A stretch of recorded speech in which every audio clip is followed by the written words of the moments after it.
Mēs atrodamies vienā no skaistākajām Latvijas vietām ar nosaukumu Kurzemes Šveice. Sabili pazīstam ne tikai ar vīnu kalnu un vīnu tradīcijām, kur aizsākās jau Hercoga Jēkaba laikā, bet arī ar kultūru vēsturisko mantojumu, tā skaitā arī ebreju kopienu, kas pastāvēja šeit līdz Lielā Tēvijas kara sākumam.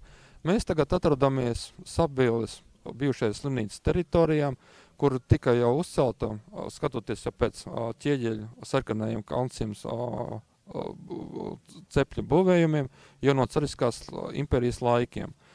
Padomju laikā un arī Ulmē laikā šeit atradās Talsu apriņķa psihoneiroloģiskais dispansers ar garīgi slimniem cilvēkiem, kurš pastāvēja, kā es jums jau teicu, līdz Lielā Tēvijas kara sākumam.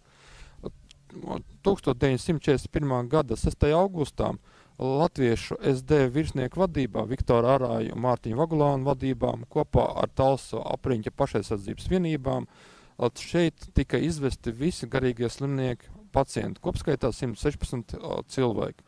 Viņi izvesti netālu no Sabiles Svenas upes krastā meža masīvā, kur kopā ar ebrejiem tika masveidā iznīcināti.